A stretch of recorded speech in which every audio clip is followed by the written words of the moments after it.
Ces dernières semaines, l'échiquier international a replongé dans un état de tension permanente. La guerre en Europe de l'Est continue d'épuiser les ressources, l'énergie demeure un levier politique, et les routes logistiques, celles qui semblent n'être que des voies commerciales, sont désormais considérées comme des axes stratégiques vitaux.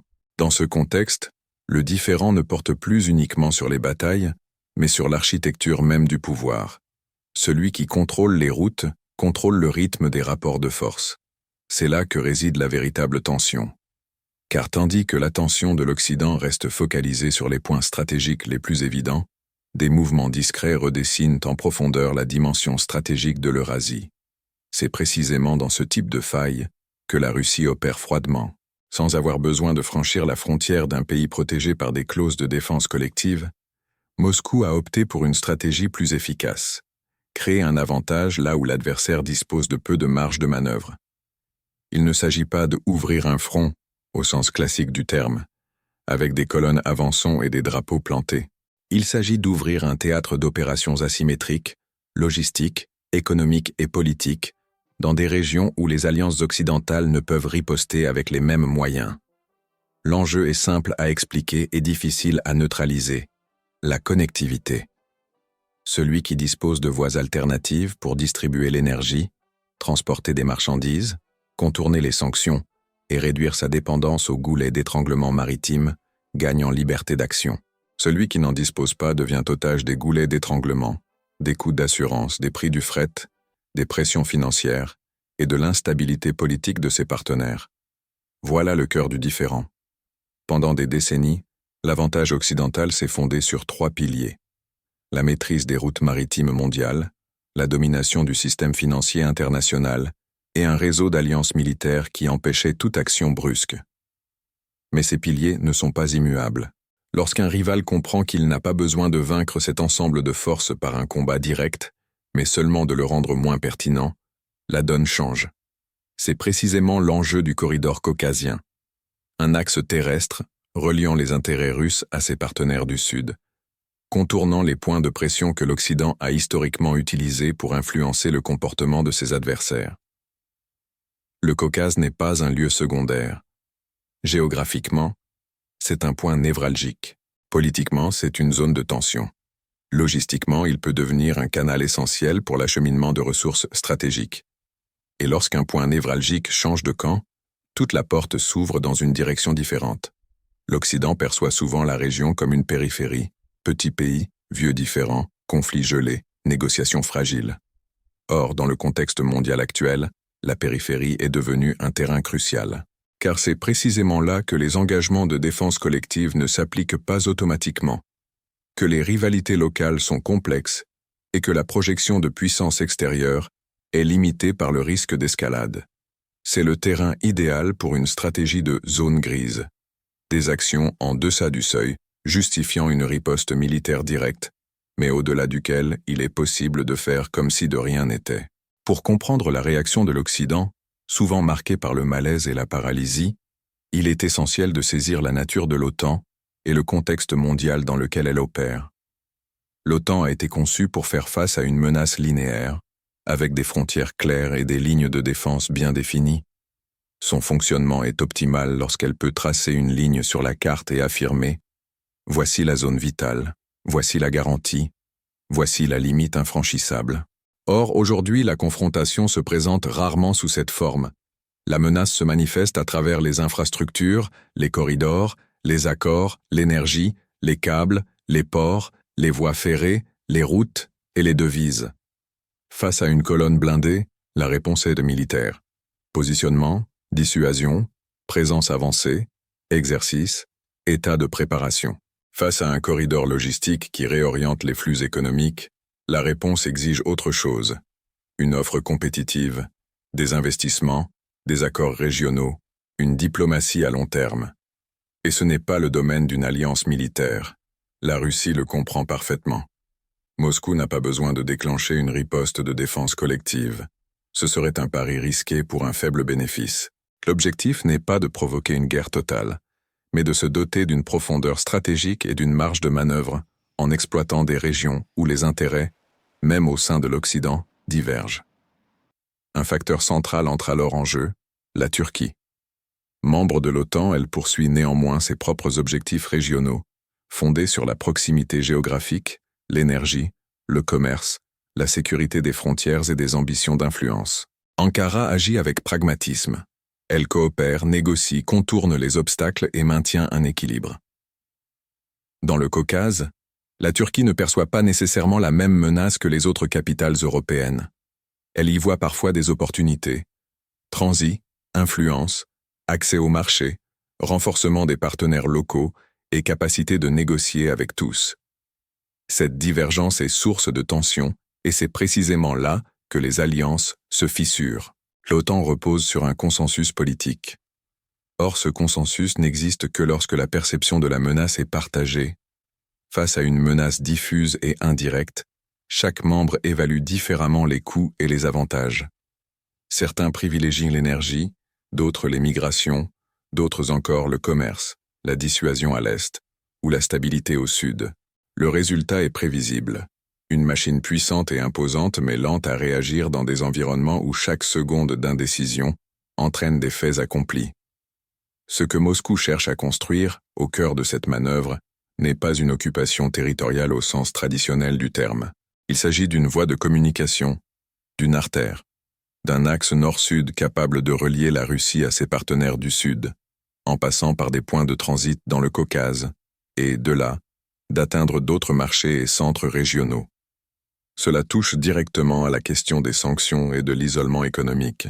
L'Occident s'est longtemps appuyé sur une idée: restreindre l'accès aux capitaux, aux systèmes de paiement, aux technologies et aux marchés, permet de soumettre son adversaire. Or, les sanctions maximales présentent un problème structurel. Lorsqu'on recourt à ce niveau maximal, on perd du terrain. De plus, elles incitent la cible à développer des solutions alternatives. À court terme, cela lui nuit. À moyen et long terme, cela favorise son autonomie.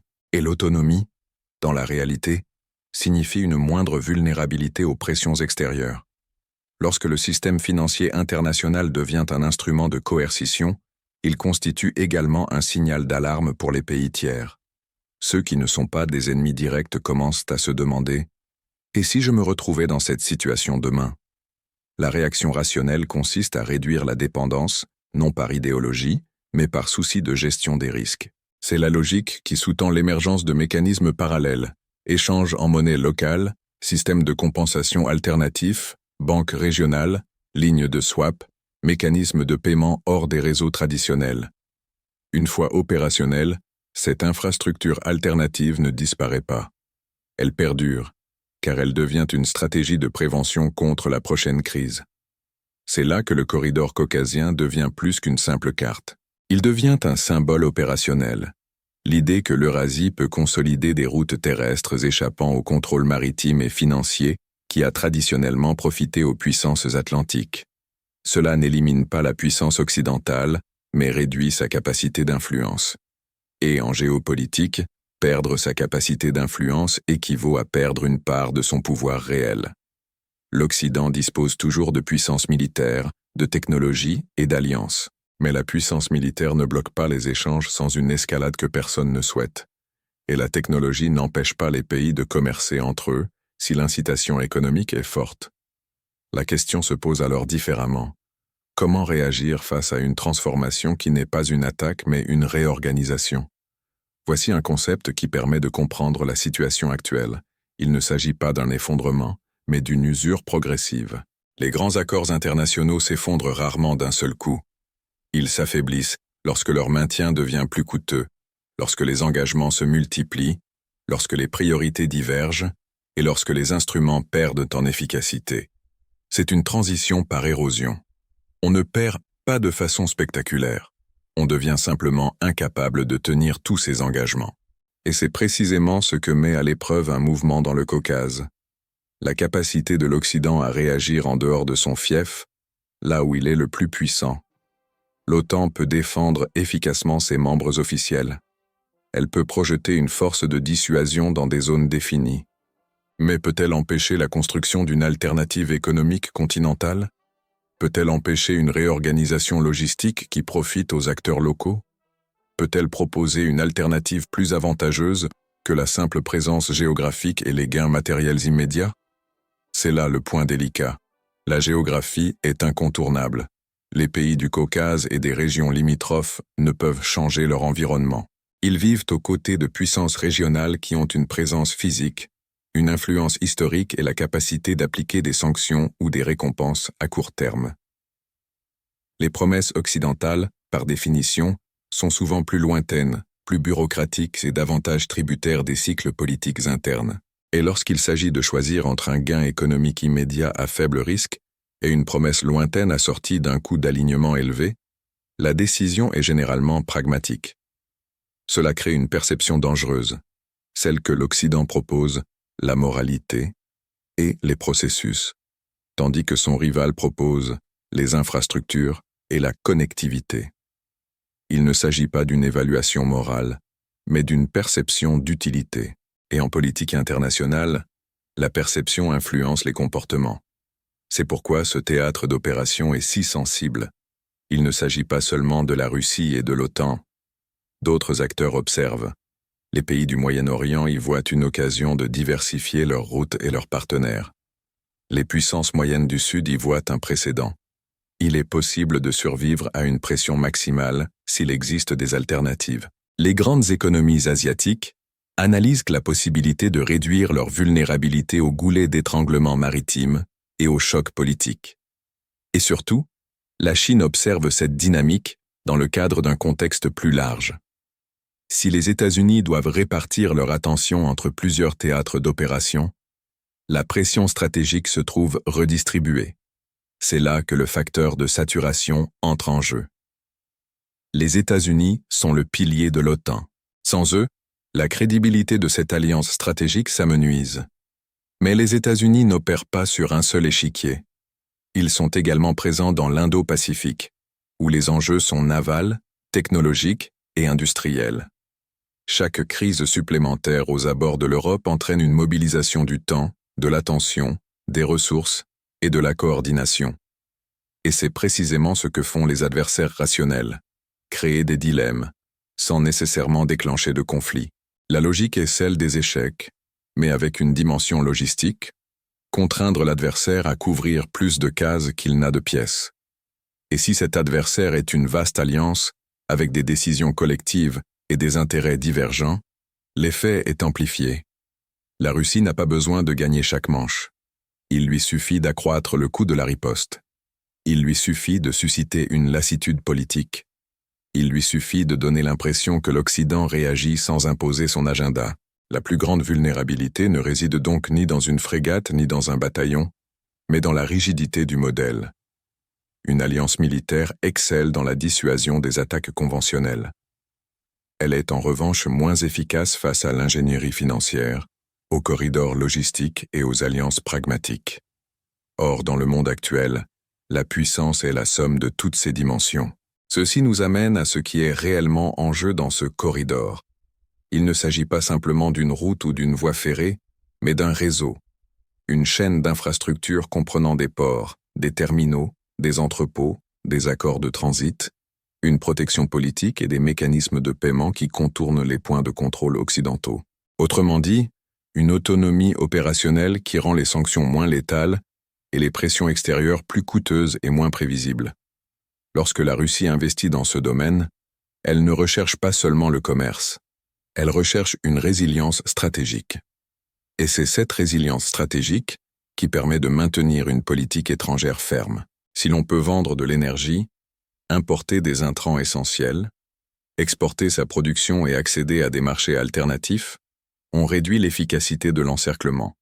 L'encerclement ne disparaît pas, mais il perd sa capacité à décider seul du cours des événements. Alors, que peut faire l'Occident? Il existe 3 voies théoriques, toutes difficiles.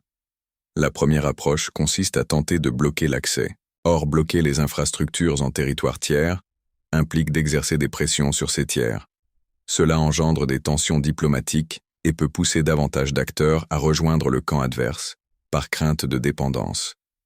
De plus, sans justification de menaces militaires directes, les mesures agressives apparaissent comme une sanction politique, ce qui nuit à la réputation notamment dans les régions déjà méfiantes envers l'ingérence étrangère. La seconde stratégie consiste à proposer une alternative compétitive. Mais cela exige du temps, des capitaux, de la stabilité et de la continuité. Il faut des projets à long terme et la capacité d'apporter des avantages concrets sans imposer de conditions qui rendent la proposition moins attractive. Or, dans ce domaine, l'Occident s'enlise souvent dans le processus lui-même, débats internes, élections, bureaucratie et divergence de priorités. La troisième option consiste à accepter l'impossibilité de tout contrôler et à se concentrer sur l'essentiel. Protéger le cœur du système, réduire les engagements périphériques, préserver la dissuasion là où des garanties existent et gérer la transition vers un monde à multiples centres de pouvoir. Cette voie est rationnelle, mais politiquement délicate, car elle implique de reconnaître ses limites. Or, les grandes puissances rechignent souvent à dire « nous ne pouvons pas ». C'est là que réside la véritable tension. La différence entre le pouvoir déclaré et le pouvoir effectif. Déclarer est facile, faire respecter est coûteux, et lorsque ce coût augmente simultanément dans plusieurs domaines, la priorisation devient inévitable. Dans ce contexte, le Caucase devient un laboratoire de pression. Il révèle les dissensions internes au sein de l'OTAN, notamment lorsque les intérêts énergétiques et commerciaux de membres importants s'opposent à la stratégie globale. Il met en lumière les limites des sanctions comme unique instrument. Il révèle l'absence, chez les Occidentaux, d'une doctrine solide en matière de guerre des infrastructures économiques, cette guerre silencieuse qui n'éclate pas sous les projecteurs, mais qui modifie les circuits de la richesse. Cela révèle aussi un changement psychologique global. De nombreux pays agissent désormais avec moins de crainte de déplaire à l'Occident, non pas par anti-occidentalité, mais parce qu'ils perçoivent des alternatives viables. Ce qui paraissait autrefois impossible, négocier en dehors de certaines structures, mettre en place des mécanismes parallèles, diversifier la protection, apparaît maintenant comme une option réaliste. Et lorsqu'une option devient réaliste, elle se propage. Cela ne signifie pas que l'OTAN est finie. Loin de là, l'Alliance demeure un puissant bloc militaire, doté d'une forte capacité de dissuasion et de ressources technologiques supérieures dans plusieurs domaines. C'est incontournable de la sécurité et son importance relative diminue lorsque les batailles décisives cessent d'être purement militaires. Pour l'Europe, il s'agit d'un dilemme central. L'Union européenne est économiquement forte, mais sa sécurité reste largement tributaire de la protection américaine. Parallèlement, l'Europe subit les conséquences économiques de l'instabilité énergétique et peine à mener une politique étrangère cohérente, chaque capitale ayant ses propres intérêts et vulnérabilités. Lorsqu'un nouveau théâtre asymétrique émerge, tel ce corridor, l'Europe réagit par des déclarations, des réunions et des notes, mais peine à élaborer une stratégie à effet immédiat. C'est précisément dans cet intervalle, entre la réaction et l'action, que se concrétisent les faits. Une infrastructure n'a pas besoin de faire la une des journaux pour exister.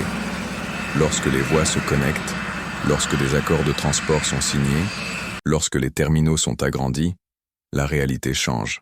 Et inverser le cours des choses est plus difficile que de l'empêcher. L'aspect le plus dangereux de cette dynamique réside dans le fait qu'elle encourage une escalade indirecte. Si l'un des camps perçoit les limites de l'autre, il a tendance à multiplier les tests. Pas nécessairement avec des chars, mais par des investissements, des accords, une présence accrue et des pressions locales. Cela peut engendrer des crises en cascade, résurgence des conflits frontaliers, instrumentalisation des rivalités régionales, instabilité dans des pays clés, sabotage discret, guerre de l'information, différends concernant les ports et les corridors. Nul besoin d'un coup de feu pour que ces tensions soient destructrices. Et tout cela peut, à un moment donné, franchir une limite qui exige une riposte. C'est là que le risque systémique s'accroît, car lorsque la réponse n'est pas claire, l'évaluation du risque devient instable. Et lorsque cette évaluation devient instable, des erreurs d'appréciation surviennent. Un acteur local pourrait se sentir protégé et outrepasser ses limites. Un acteur régional pourrait interpréter le silence comme une faiblesse. Un allié pourrait exiger une solidarité que d'autres refusent d'apporter. Et soudain, ce qui n'était au départ qu'une question logistique se transforme en crise sécuritaire. En définitive, le corridor caucasien relève moins d'un itinéraire que d'une méthode. Il démontre que, dans un monde multipolaire, la compétition majeure est rarement frontale. Elle se joue par le biais de circuits, commerce, énergie, paiement, influence, connectivité. Et la question qui demeure pour l'Occident est d'autant plus délicate qu'elle n'offre pas de réponse immédiate. Comment conserver son leadership stratégique lorsque l'enjeu décisif se déplace du champ de bataille vers les infrastructures? Si la Russie consolide ses corridors alternatifs et renforce son réseau de partenaires, atténuant ainsi l'efficacité des pressions financières, elle gagne en autonomie et en liberté. Si l'OTAN et l'Occident ne parviennent pas à proposer une alternative compétitive ou une réponse cohérente, ils perdent la capacité d'imposer leurs conditions en dehors de leur zone de protection. Et si ce schéma se répète dans d'autres régions, la transition vers un monde à multiples centres de pouvoir cessera d'être une théorie et deviendra une réalité opérationnelle. À partir de là, les prochaines étapes suivent généralement une logique prévisible. Moscou continuera de manœuvrer en deçà du seuil de la guerre directe, cherchant à accumuler des avantages. Les partenaires régionaux poursuivront l'évaluation des bénéfices et des risques immédiats d'un alignement. L'OTAN restera puissante sur le plan militaire, mais sera contrainte de prouver sa pertinence dans des domaines où les uniformes ne suffisent pas à résoudre les problèmes. Quant au reste du monde, il continuera d'observer non par sympathie mais par intérêt. Toute réduction du pouvoir de coercition d'un centre accroît la marge de manœuvre de tous les autres. La question n'est donc pas de savoir s'il y aura un grand choc demain. La question est de savoir si, par des mouvements silencieux comme celui-ci, l'ordre bâti par l'Occident se transformera sans qu'il puisse imposer les conditions de cette transformation. Dans le contexte mondial actuel, où les corridors terrestres deviennent prioritaires, les sanctions perdent de leur exclusivité et les alliances sont mises à l'épreuve de l'intérieur, la question qui tranche le débat est simple. Si le pouvoir se mesure désormais aux routes, aux monnaies et à la connectivité, qui contrôle réellement l'avenir de la carte et qui ne fait que réagir,